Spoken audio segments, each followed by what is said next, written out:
Existem, a gente fala, né, e as pessoas às vezes confundem muito o assédio moral com o assédio sexual, as pessoas confundem a importunação sexual, a injúria com assédio sexual. Então, a gente trabalha muito na questão de orientação dessas vítimas, o que seria, o que a gente pode orientar, quando procurar a polícia, quando denunciar. E é importante aquilo que a gente sempre tem dito, o assediador ele tem um comportamento de repetição da sua conduta. Ele para quando? Quando ele é denunciado.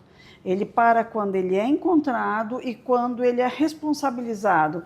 Então, assim, é importante que a gente diga sempre para as pessoas, tem que procurar? Tem que denunciar? Tem que pedir ajuda? Tem, porque senão ele faz uma vítima, duas vítimas, três vítimas e tantas quantas ele possa alcançar.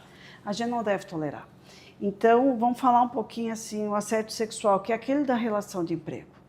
A pessoa ela é contratada ou às vezes ela passa num concurso público, ela está numa empresa e ela passa a sofrer essa pressão do seu ascendente hierárquico, porque o assédio sexual ele prevê o quê?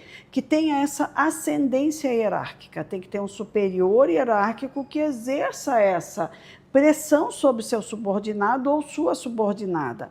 E ali ele passa a exigir favores sexuais para a manutenção do emprego.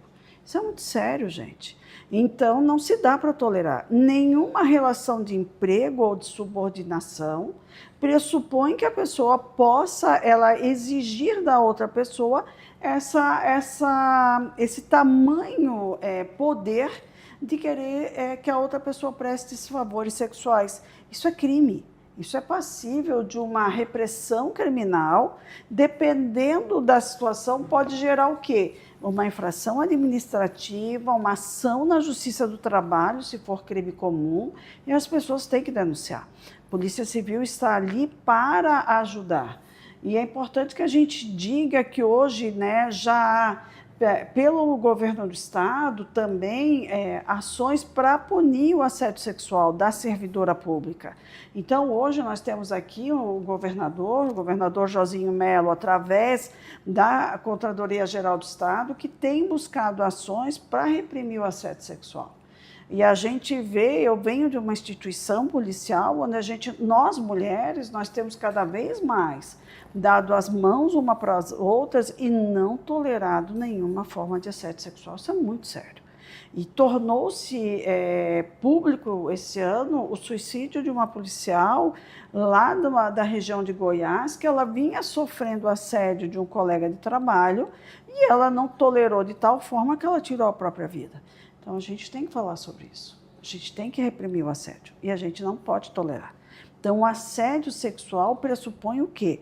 Relação de subordinação, relação de emprego e essa exigência, né, de favores sexuais para que a pessoa se mantenha no emprego.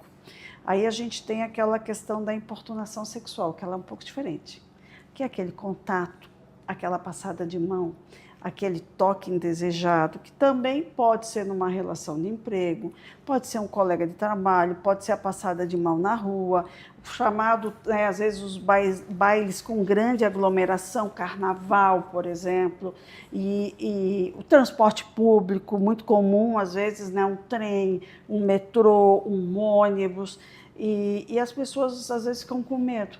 Vai adiantar eu denunciar? Vai. E aqui em Florianópolis tem uma coisa muito interessante que eu elogio, que são as câmeras dentro do transporte público. Então, nós temos casos de prisão em que os motoristas eles veem a câmera. Às vezes tem casos de meninas que vêm estudar e elas estão dormindo, elas estão cansadas, elas adormecem dentro do transporte público. E o cidadão está do lado, e não é porque é homem, eu não sou preconceituosa nesse ponto, mas o assediador, a grande maioria das vezes, é homem. Ele está do lado, ele começa a passar a mão de leve, tocar as partes íntimas da menina, o motorista vê, aciona muitas vezes a guarda municipal prende, leva para a central de plantão e dá o flagrante. Então, existem... Ele consegue acessar dentro do próprio veículo? Sim, ele consegue ver as câmeras de monitoramento, ele aciona a guarda municipal, faz a prisão e o cidadão é preso em flagrante delito. Já temos alguns casos de prisão em flagrante delito sobre desse Aqui, tipo. Florianópolis. aqui em Florianópolis. No século XXI, né? No ano de 2024, houve uma época, se eu não me engano, no meio dos anos 90, que teve uma ascensão muito grande na questão do assédio sexual, né? Ali tem uma crescência alta, né? Até um pouco antes também, né? Nos anos 80 tinha muito disso também. Eu achei que teria dado uma diminuída, até porque a própria mídia ela não divulga tanto essa questão, né? Eu achei que tinha dado uma diminuída, mas agora a senhora está me falando que ocorre dentro dos ônibus? E o que a gente vê, assim, quem estuda a questão do crime, os crimes contra a mulher, eu gosto muito de estudar a evolução desses crimes. A gente vê que ao longo da história, o corpo feminino, ele foi muitas vezes visto como uma mercadoria, Sim. como um objeto, em que o senhor, o homem, o marido, o proprietário desse corpo feminino, ele dispunha como ele queria. E aí muitos homens, na evolução da sociedade como um todo, foi visto aquele corpo como um objeto que ele podia tocar quando ele quisesse, Sim. que ele pudesse dispor quando ele quisesse. E por que uma mulher, às vezes, que está indo para o trabalho com uma calça de ginástica ou com uma calça mais justa, quem é que está dizendo que aquela mulher está dando autorização para que aquele homem possa tocar o corpo dela? E a gente faz uma análise, né, com uma casa. Então, se hoje, por exemplo, você sair e deixar a porta da tua casa aberta, você está dando uma autorização para que uma pessoa entre lá e subtraia a tua televisão? Não, porque é o seu patrimônio. Agora, se uma mulher ela está indo para o trabalho, hoje é extremamente quente, ela está indo com shorts e uma camiseta de alça ou com top, ela não está autorizando nenhuma pessoa a tocar o corpo dela. Ela só simplesmente está indo de shorts e top porque está calor. Quantos homens acessam o transporte público de shorts e camiseta, ou quantos homens caminham numa calçada até sem camiseta? E esses homens, muitas das vezes, não têm os seus corpos violados, com uma passada de mão, com um toque indesejado. Mas a mulher, se ela sai com shorts ou com top, ela, no mínimo, essa mulher vai ouvir um desaforo. Por quê? Porque ela estava usando uma roupa dessa maneira. Então, infelizmente, a gente quando fala e a gente busca muito a questão dos direitos iguais, a gente ainda vê que as mulheres elas não conseguiram o direito de usar a roupa que elas querem. E ela ainda é julgada pela roupa que ela veste. Ah, porque ela quis, porque ela estava com essa roupa. Claro, a gente sabe que nós vivemos numa sociedade onde nós temos convenções sociais e de usar determinadas roupas em determinados lugares.